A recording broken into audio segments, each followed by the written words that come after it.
Estamos vivendo uma era de Big Brother nas cidades. O que os vereadores de Curitiba acham disso? Como a Câmara pode contribuir para regular situações de excesso?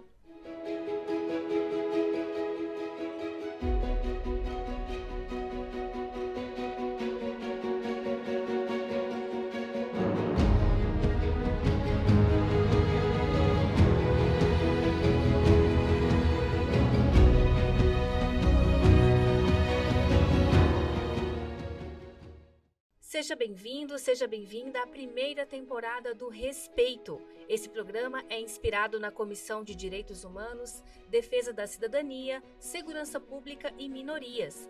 Neste programa, fechamos a primeira temporada do BBB Cidadão.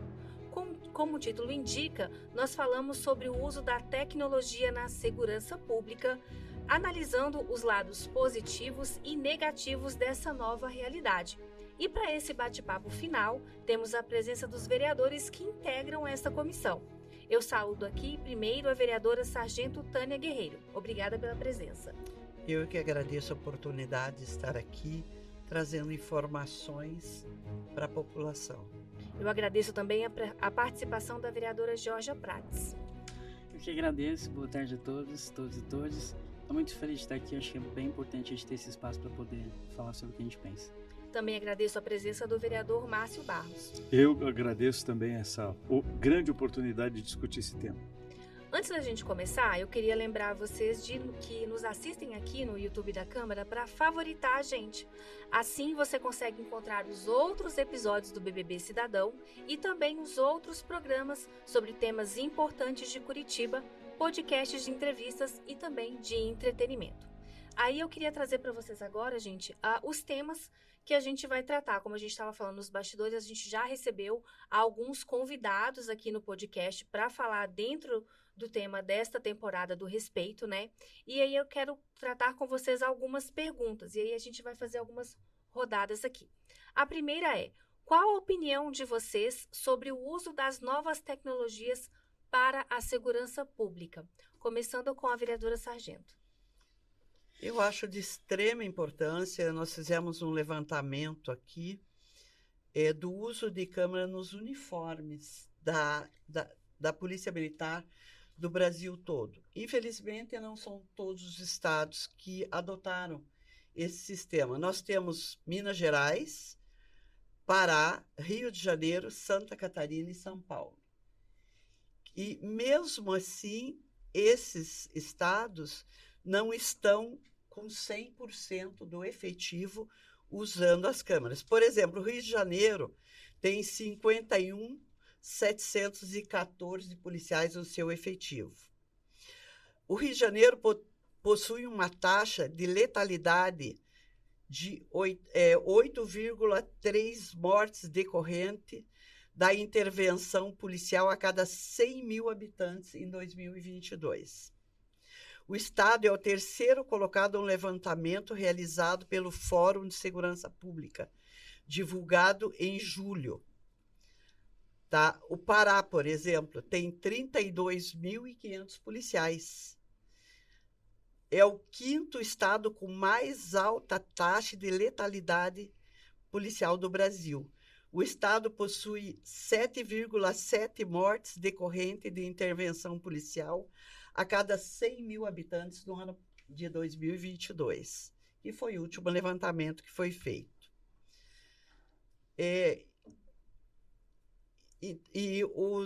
Atualmente, apenas os agentes do Departamento de Trânsito, do Batalhão de Polícia Rodoviária, da Polícia Militar do Pará, utilizam nos seus uniformes a câmera. E o estado possui 390 câmeras só. Então, quer dizer, há um déficit muito grande, né? O que acontece? O policial sai de serviço, passa para outro policial o equipamento para que ele continue trabalhando. Nós não temos um para cada um, né? E o Estado informou que as mortes decorrentes de intervenção policial tiveram uma queda de 24% no primeiro semestre desse ano, em que a corporação usa em relação ao ano passado, depois do uso desse material, né? Minas Gerais tem 36.348 policiais, né? São cerca de 4.000 policiais em turnos alterados que... Não, atualmente 1.040 unidades são usados por policiais. São 4.000 policiais, mas que tem 1.040 unidades só de câmeras para ser usado entre eles. Então, eles vão passando de um para outro. Um pequeno resumo aqui de São Paulo, que tem 93.799 policiais, conta com 10.125 câmeras só. Quer dizer, 52% dos batalhões ocupam essas câmeras e diminuiu bastante o número de mortes com relação ao ano de 2022. Santa Catarina tem 13.714 policiais e diminuiu 22% o número de letalidade com o uso da câmera. Assim, resumindo só, o Paraná tem 17.036 policiais e a previsão é para ir para 23.469 policiais. Vai começar a usar câmeras nas fardas a partir de 2024. A data ainda não foi definida. Mas a assessoria da Polícia Militar, a quinta seção do Estado-Maior, já falou que eles vão começar a usar esses aparelhos. Então, os aparelhos serão alugados com um custo de mais de R$1 milhão,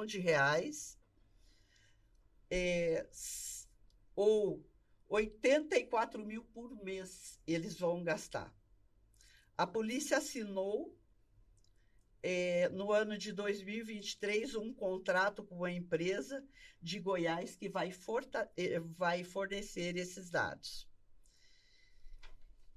Então, só o Maranhão que disse que não se interessa por esse material.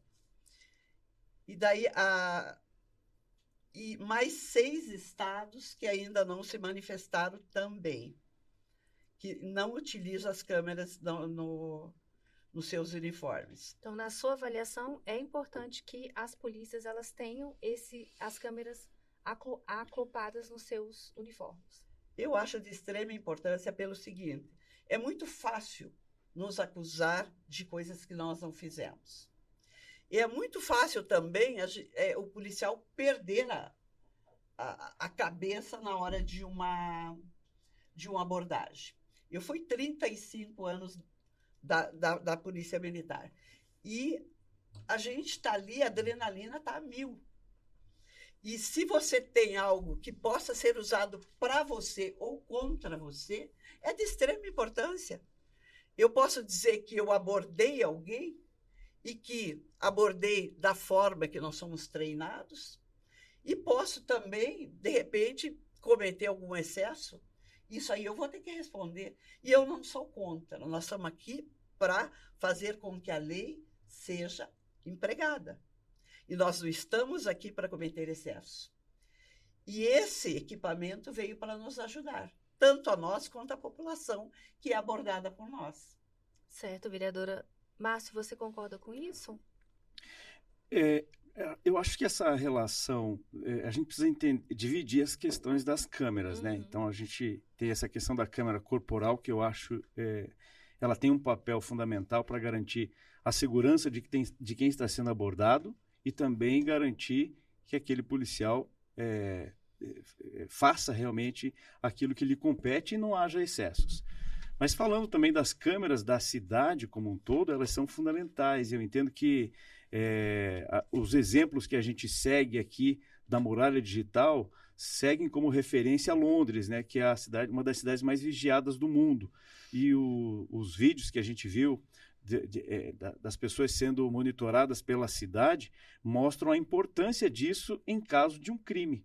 né? Uma mulher que desapareceu, uma criança que desapareceu, um carro que é roubado ou furtado. E se a gente tem uma cidade, de certa forma, vigiada, a gente consegue monitorar para que lado ele está indo. Então, são coisas diferentes, né? Eu acho tão importante essa questão da câmera nas fardas, mas as câmeras da cidade, e eu acho que ainda são poucas, né? Porque num próximo passo, Muralha Digital, haverá uma integração entre as câmeras municipais, da prefeituras, né, as públicas, e as câmeras privadas. E eu acho que esse vai ser um passo importante, como eu dei o exemplo de Londres, lá existe uma câmera para cada 14 habitantes. São 1.200.000 câmeras espalhadas pela cidade. E não tem problema, né? Não tem problema, porque o objetivo é facilitar na resolução de crimes, e isso já mostrou que o número de crimes reduziu significativamente, colocando Londres como uma cidade segura para se visitar. A gente tem, por exemplo, na questão da Praça do Gaúcho, eu até anotei alguns dados aqui, em 2020, a gente teve uma redução, foram registrados 259 crimes. Com a implantação das câmeras lá na praça, em 2021 baixou para 167 e em 2023 para 147. Da mesma forma, no cemitério municipal, onde era uma prática comum de crimes ali no interior do cemitério, de 126 baixou para 90 e em 2022 para 69. Então, isso mostra que, apesar de algumas pessoas se sentirem incomodadas por estar sendo vigiadas, a questão do crime ela é inibida e aumenta também na questão da resolução dos crimes que foram praticados. A sensação de segurança. Exatamente, porque quando você trata segurança pública, você trata dois pontos importantes. Um deles é efetivamente o crime praticado, que daí você tem os indicadores. Por exemplo, quantos carros foram roubados, quantos foram furtados, quantos homicídios, aí você tem números, ou seja, são fatos que aconteceram a partir do boletim de ocorrência. E a outra forma de analisar a segurança pública é a sensação de falta de segurança. Por exemplo, ninguém na minha família foi assassinado, eu nunca tive um carro roubado, nunca tive um carro furtado, mas eu morro de medo. Então, eu sou vítima da sensação de falta de segurança, né? Porque se a gente não fosse vítima, nós andaríamos tranquilamente com o celular à noite, poderíamos fazer caminhadas noturnas e assim por diante, ou entrar em alguns lugares que a gente julga perigoso. Por quê? Porque nós somos vítimas da sensação de falta de segurança. Então, uma coisa é trabalhar a questão dos números e trabalhar para que eles sejam resolvidos, isso compete à justiça, mas também trabalhar na questão da sensação de falta de segurança. Sim. Jorge, a gente teve 2 temas aqui diferentes, né? A sargento trouxe a questão das câmeras corporais e o Márcio Barros trouxe a questão do monitoramento em geral, né? Como que você vê esses 2 usos da tecnologia para melhorar a segurança pública?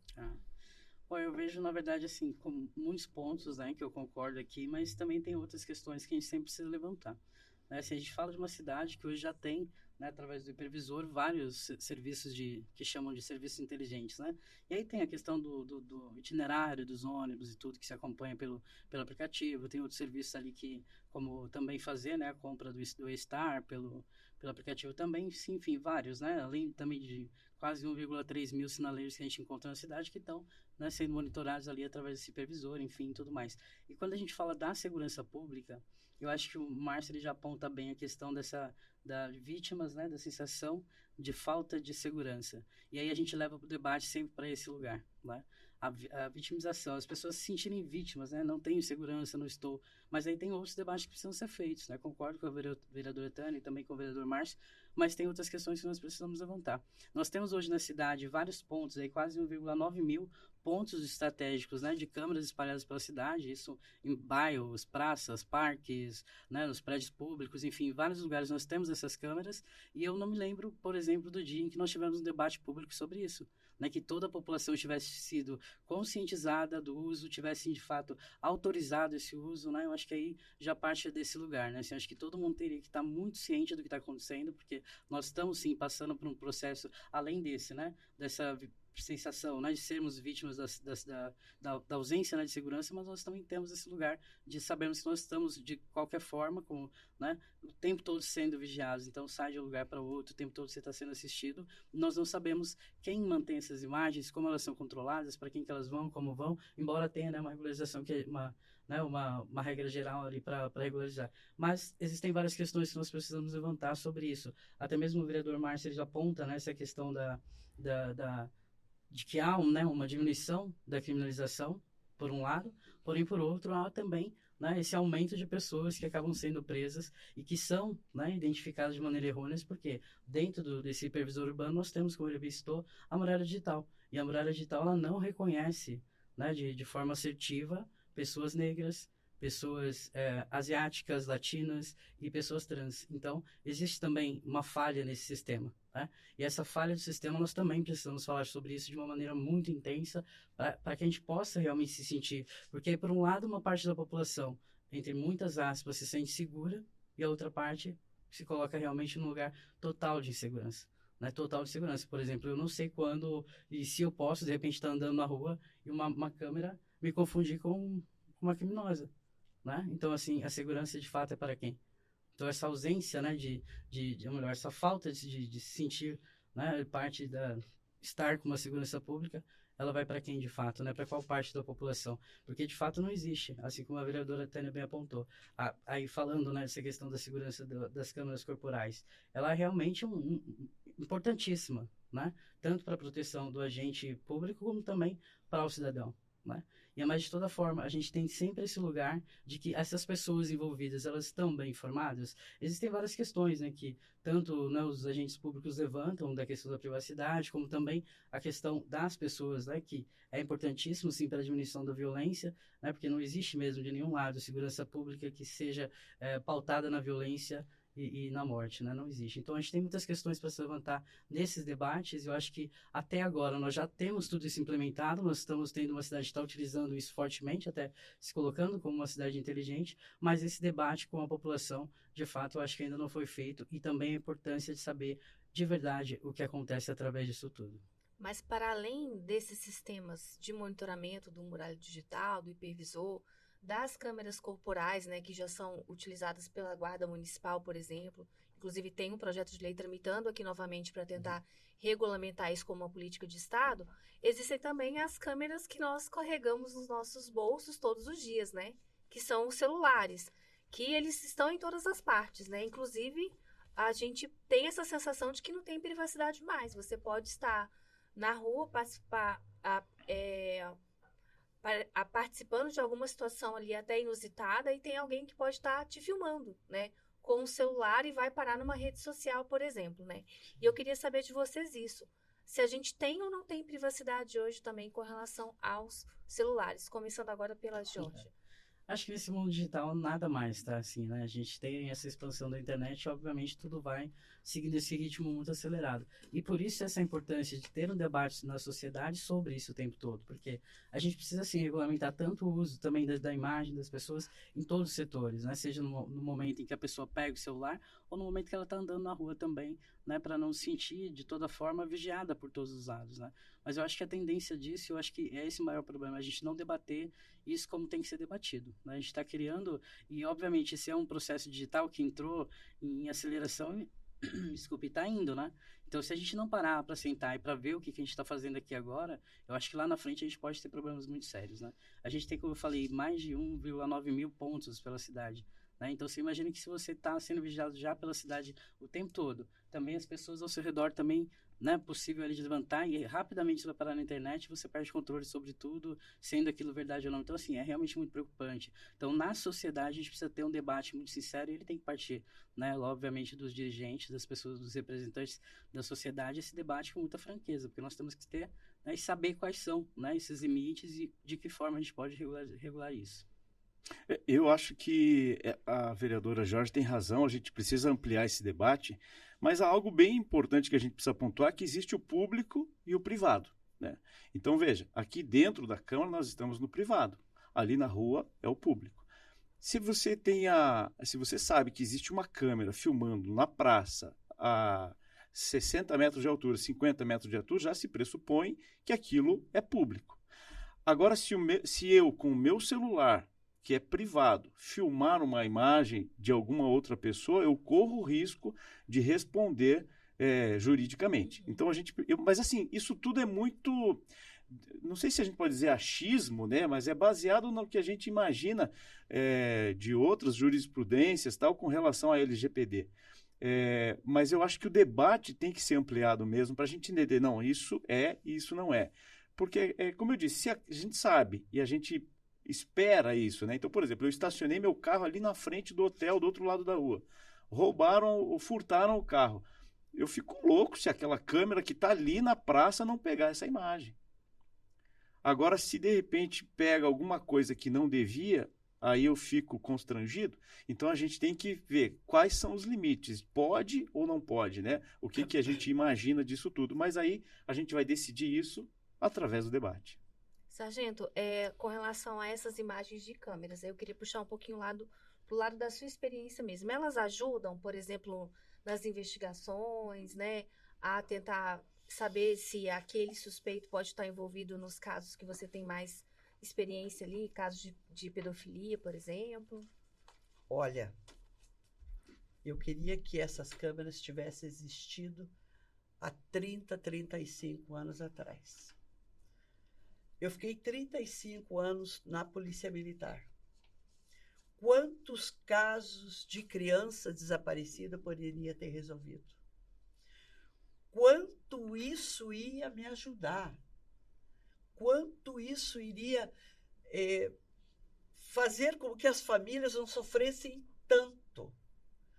Por exemplo, o caso Raquel Genofre, que a minha assessora lembrou ali. Eu trabalhei no caso Raquel Genofre.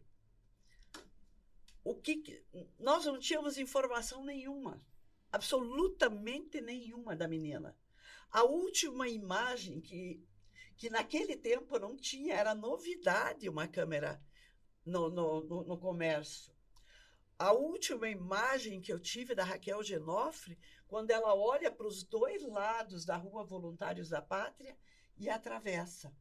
A pessoa que pegou a Raquel Genofre tinha conhecimento que até ali tinha câmera. E que dali para frente não tinha.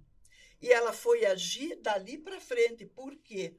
Porque ela trabalhava na região e ela conhecia. Ela sabia onde ela poderia agir. E todo esse tempo, porque a abordagem que ocorreu com ela, todo o tempo que ela foi abordada por esse elemento, foi dali para frente. Antes não tinha nada. Eu fiz o trajeto dela, eu conversei com as pessoas do comércio, eu vi tudo que tinha lá. E ele abordou ela depois da Voluntários da Pátria, porque ali não tinha. E quando ele desovou o corpo dela na Rua do Ferroviária, ele sabia que lá não tinha câmera.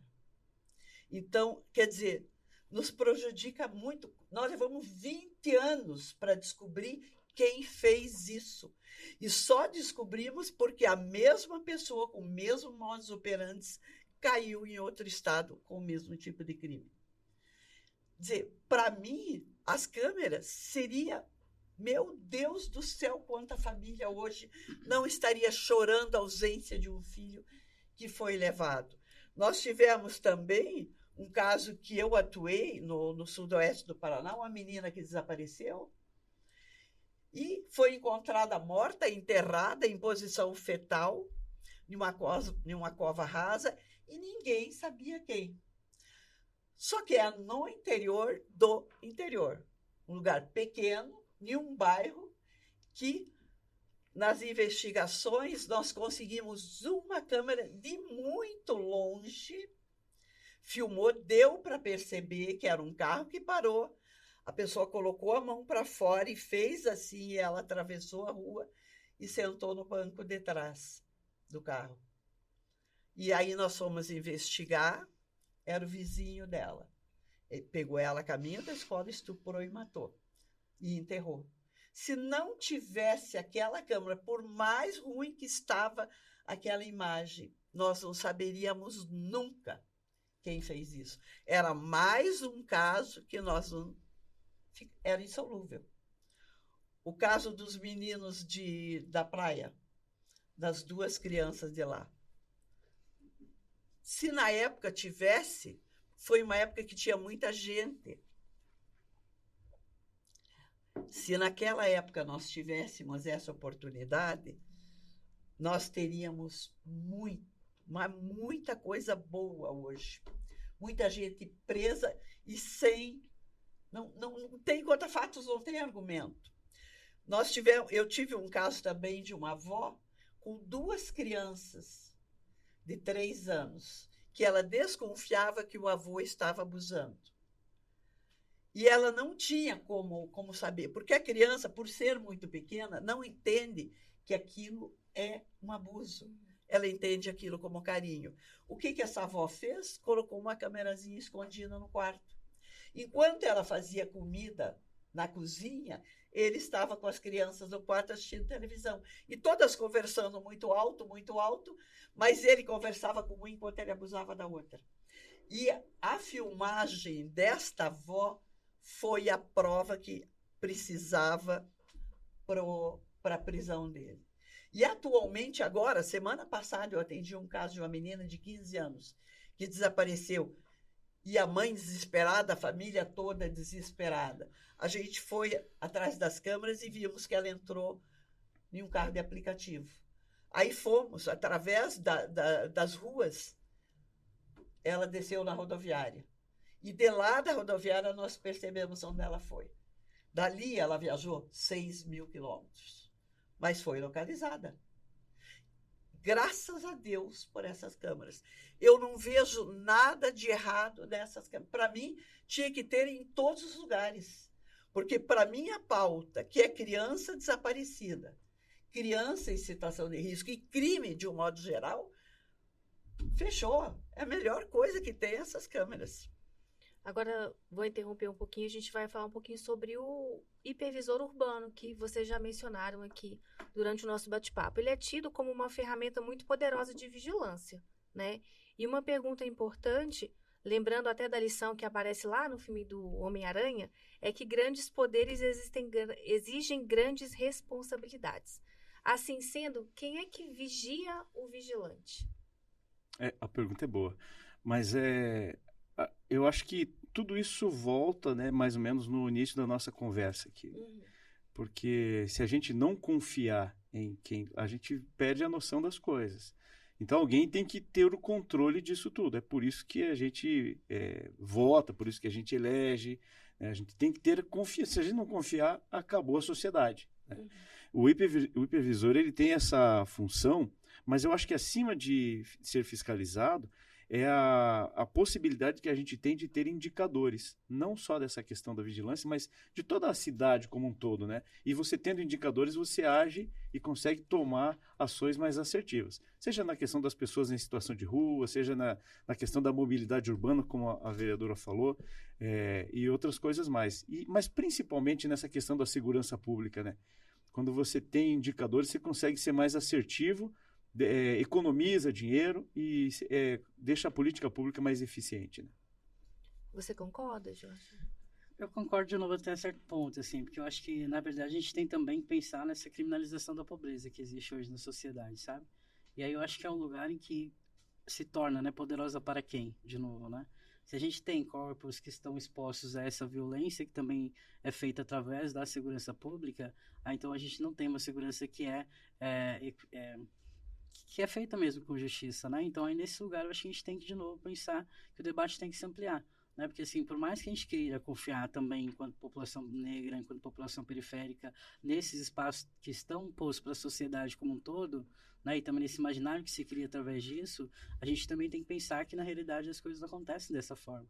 Né? E aí é onde a gente se preocupa, porque a gente tem hoje um sistema carcerário que a maior parte da população é negra, a gente tem a população vivendo, né, sobre essa violência e até mesmo tendo hoje, nesse hipervisor, como eu falei, a muralha digital que tem essa problemática que é muito séria, né? Que vai acabar cada vez mais encarcerando esses corpos, cada vez mais colocando até mesmo tem até, se não me engano, uma pesquisa lá nos Estados Unidos, eu não vou lembrar agora de quem que é, mas que ela fala que isso mesmo, que nos Estados Unidos, justamente através desse sistema, né, os bairros que mais são vigiados são os bairros periféricos, né? E a população que mais leva em quadro é a população negra, né? Porque já subentende-se que é uma população marginalizada mesmo, né? Que tem, né, esse estigma. Então a gente também tem que trazer isso para o debate, porque enquanto a gente não fizer isso, esse não é um sistema justo, ele não é um sistema, né, que traga equidade, que traga toda a população para o debate. Então é preciso mesmo que a gente, além disso tudo, né, que o vereador Márcio trouxe, que o vereador também aponta, e a gente também quer essa segurança, né? Enquanto cidadãos, enquanto cidadãs, a gente também quer ter essa segurança, mas enquanto população negra, até mesmo volto a dizer latina, trans e população asiática, não se sente essa segurança como um todo, né, que aí não tem como a gente confiar no sistema como ele está posto. Sargento, qual a sua opinião sobre o hipervisor? Olha, eu fiz um levantamento aqui, o Senado Federal analisou, está fazendo um projeto que obriga o uso da câmera corporal por vigilantes, que são profissionais da segurança privada. Eu acho de extrema importância isso, eu continuo achando que tem que ter em tudo quanto é lugar. Até para a própria segurança dos negros, de todas as pessoas, de um modo geral. Eu estava esse dia no litoral, e uma pessoa estava com um carro, dormia dentro do carro, tinha um fogão para fora, um fogãozinho para fora, com mesa e tal. Eles estavam literalmente acampados ali. Ela falou para mim, eu estou aqui porque tem uma câmera naquela casa, na rua. Então, eu estou protegido por aqui, estou protegido por aqui. Então, para mim, não tem melhor proteção. Até para tirar a dúvida. Não, ocorreu, não ocorreu, ele fez, ele está dizendo que não fez. Mas aqui dá para provar que realmente ou fez ou não fez. Ou está sendo acusado de algo que ele não deve, ou realmente ele deve e tem que pagar pelo que ele fez. Sim. Então, vamos lá. Eu queria mostrar para vocês agora um trecho de uma participação do advogado, que é expert em Lei Geral de Proteção de Dados, que é o Gabriel Schulman. Ele esteve aqui com a gente, né? E ele deu uma sugestão para a Câmara. Vamos assistir. A gente tem uma legislação em Curitiba sobre o uso de câmera em via pública, mas é uma legislação bastante genérica. Então, talvez uma cidade do nosso porte poderia começar um debate um pouco mais denso. Assim. Isso aí. Podemos filmar qualquer espaço? É bom filmar os terminais de ônibus, por exemplo, são locais de grande circulação, ou não vamos, porque isso é privacidade das pessoas. São debates que vale a pena. Câmeras dentro dos ônibus, né? Ou dentro do ônibus também, porque também é o espaço nosso, assim. Georgia, podemos filmar todos os espaços? Aí eu acho que vai ter aquela questão da permissão, né? Eu acho que a população tem que estar muito ciente desse projeto, está muito, assim, muito bem escurecido, sabe, socialmente falando. E aí, se houver isso, tem que ter, né, a permissão da população. Tem muita gente que anda pela rua e nem sabe que está sendo filmado, né? Pensa que é a câmera de segurança que está naquele espaço, mas não, a gente está sendo filmado o tempo todo, né? Eu acredito que a gente ainda tem que melhorar muito, avançar muito nesse debate para a gente poder pensar nisso como uma regra mesmo de segurança pública, né? Então, no momento, eu acho que te diria que não. A gente precisa avançar ainda em muitas questões, temos que amadurecer muito isso antes de continuarmos usando isso como, né, por mais que nós tenhamos, né, como os vereadores trouxeram, eu concordo, muitos benefícios, mas também existem malefícios e que são questões muito sérias, né, relacionadas até ao futuro de muitos jovens aí. Eu acho que para isso, assim, né, essa filmagem como um todo, não, mas na câmera corporal, acredito que sim. Márcio. Eu acredito que a gente tem que ampliar o debate, mas como eu disse, tem o público e o privado. Eu acho que no público a gente tem que até ampliar essa questão de monitoramento, né? Nas ruas e praças e parques. A gente percebe que ainda na cidade, principalmente na região central, tem vários pontos cegos. Eu até fiz uma proposição aqui para que a gente amplie nos parques, porque haviam alguns números, e os indicadores mostram isso, que alguns praticavam furtos e corriam se esconder, por exemplo, no passeio público para fazer a divisão dos produtos lá. Então, se a gente ampliasse um pouco esse olhar monitorado, a gente talvez inibisse esse furto. Porque a proposta é, ou você inibe o furto, ou você facilita que ele seja resolvido. Essa é a proposta das questões do monitoramento. Então, eu sou a favor, mas eu acredito sim que a Jorge tem total razão. A gente tem que ampliar o debate e ampliar a informação. para que as pessoas saibam que elas estão sendo monitoradas, né? Para que elas saibam que estão sendo vigiadas. Bom, eu queria agora pedir a opinião da sargento, mas para o próximo comentário que a gente tem para poder exibir, que é do delegado da Homicídios, o Vitor Menezes. A criminalidade, ela tem explicação, né? A criminalidade, ela é racional. As pessoas escolhem, por vezes, entrar no crime porque, às vezes, é a forma de um ganho maior, né? Por meio ilícito. Então, as pessoas fazem um juízo de custo-benefício, né? Claro que tem muita coisa por trás, mas elas podem se esquivar das câmeras, elas podem se associar, constituir organização criminosa para retirar essas câmeras. A criminalidade, ela é explicada por várias causas, né? E tem a ver com acesso, tem a ver com falta de oportunidade, tem a ver com falta de riqueza, com falta de educação. Com caráter também, né? Caráter, mas aí tem a ver com educação também, né? Família, com tudo que abraça o cidadão antes de um grave erro acontecer, né? De um furto, um roubo, né? Da pessoa sentir que é justo tirar alguma coisa de outra pessoa de uma forma ilegítima, tirar a vida de alguém de uma forma ilegítima. Então, o fenômeno criminal, ele é muito mais complexo do que somente a vigilância. As pessoas escolheram cometer até ali, apesar de ter câmera ou não. Agora, é claro, se você tem câmera, é possível que seja mais fácil você reprimir a conduta, né? Mas isso aí é só uma possibilidade. Eu continuo com a mesma opinião. Eu acho que tem que ter câmera em todos os lugares pelo seguinte: aonde tem câmeras, eles não vão agir, eles vão procurar um lugar que não tem. Não tem. Alguns anos atrás, quando não tinha tudo isso, nós fazíamos uma operação chamada Operação Escudo. Nós ficávamos, uma dupla de policial ficava na esquina, porque antigamente eles furtavam, paravam no sinaleiro, as pessoas vinham e furtavam os motoristas. Então, nós fazíamos Operação Escudo. Nós não tínhamos efetivo para colocar na cidade inteira, mas daquela esquina que nós estávamos fazendo Operação Escudo, zerou o número de furtos daquela esquina. Mas nas outras tinha.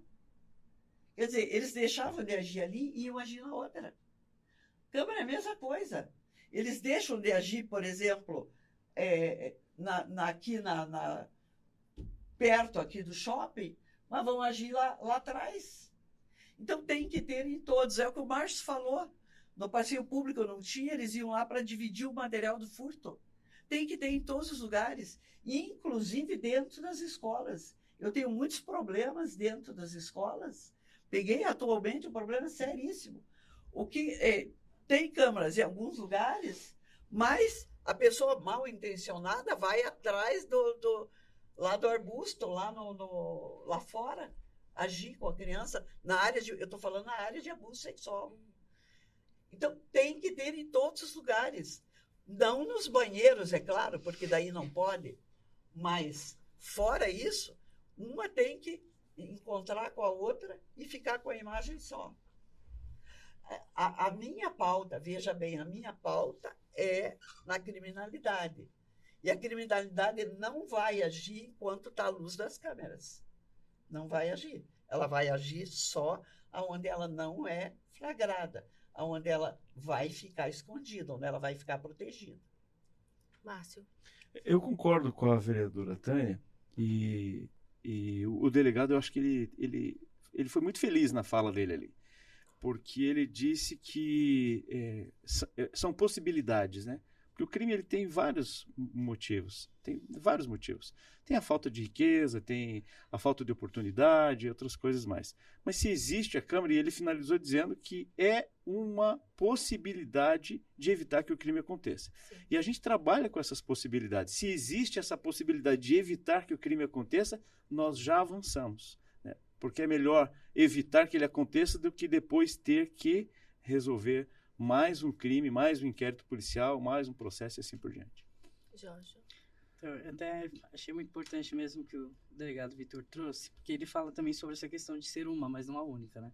Eu acho que esse é um ponto também que a gente tem que trazer como debate, que a segurança não tem que estar pautada só nisso. Até vou dizer, Pedrito, assim, que ultimamente eu tenho pensado muito sobre essa questão das câmeras, porque eu tenho, né, passado por algumas situações que está me obrigando a colocar já a segunda câmera, né, na minha casa ali para poder filmar as coisas que estão acontecendo na frente da minha casa, na porta da minha casa, e até entendendo se tem algum envolvimento comigo ou não. E isso é um lugar, né, de você pensar nessa segurança pública, de você ficar filmando, né, o tempo todo. Até dei o celular ali para a assessora, porque toda hora eu fico olhando na câmera, estou até ficando um pouco, né, assim, tipo, né, obcecada por isso. Também. Sim, ansiosa de ficar olhando o que está acontecendo. Enfim, devido a algumas situações. E esse lugar me traz, né, uma certa segurança. Quando eu olho a câmera ali, eu vou dormir, eu tô, né, acordo no meio da noite, dou uma olhada. Enfim, e aí a gente fica nesse lugar mesmo, né? Mas assim, eu concordo com tudo que trouxeram. Que quando eu falo que eu acho que não é importante, nesse momento, é porque eu acho que a gente tem que amadurecer mesmo outras questões que estão criminalizando pessoas inocentes. Aí eu acho que é um lugar que a gente tem que ter muito debate, né? Mas, e como foi dito ali pelo